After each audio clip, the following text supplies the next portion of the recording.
So it looks like Barack was in Philly, okay? He was in Philly and he had some choice words for black men, okay? So I want y'all to hear it. Let's get into the nitty gritty. We're coming up with other alternatives and other reasons for that. So now you're thinking about sitting out or even supporting somebody? Why are black men being lectured to? Why are black men being belittled in ways that no other voting group? Now, a lot of love for former President Obama, but for him to single out black men is wrong. And some of the black men that I have talked to have their reasons why they want to vote a different way. And even if some of us may not like that, we have to respect it. So unless President Barack Obama is going to go out and lecture every other group of men from other identity groups, my message for Democrats is don't bring it here to black men who, by and large, don't vote much differently from black women. And what, as a politician, we should be trying to get all voters to vote. And hopefully there are a few good men out there who do care about the stripping away of some of women's bodily autonomy. But this is wrong for President Obama. It is a wrong course for the Harris-Walz campaign to lay at the feet of black men when they have their reasons. In 2020, the vice president was labeled a cop, as we know. So listen up. Listen up. Barack has brought out all the stops on black men, okay? Like I told y'all, he out here, he was in Philly, he was doing the damn thing, and he out here. And so he's making black men feel some type of way because a lot of black men decided either I'm gonna stay on the couch or either I'm gonna vote Trump.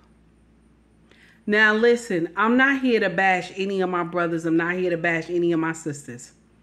You got to vote for the candidate that fits your family best. The candidate that fits your family best, that's how you govern your decision. You understand what I'm saying?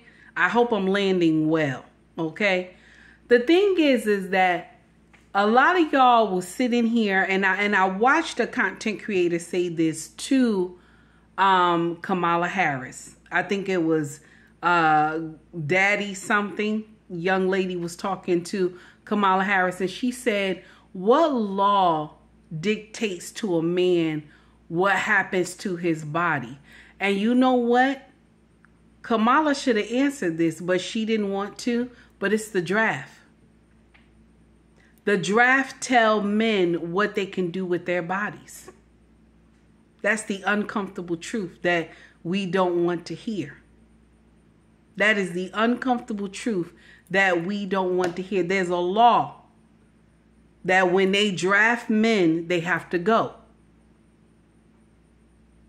So when we talking about women's rights, the men don't have a right not to go. If they don't go, they go to jail. That's the uncomfortable truth. Barack, you out here and you're trying to police your so-called brothers into voting for this woman, and you know doggone well you didn't even want to come out here and rally for her. Somebody made you do it, allegedly. Listen, Oprah Winfrey didn't even want to do it. She didn't even want to have an interview with this woman. Allegedly. This is why the whole time Oprah was like this. The whole time she was like this. Anybody who been watching Oprah since the beginning, we know this thing right here that she do. That means everything you saying to her, you lying and she don't believe you. Anybody who been watching Oprah from back in the day, you know this is what that mean when she was doing that the whole time, looking at Kamala. Listen, y'all stop trying to sell us pipe dreams, okay? Take heed to the message.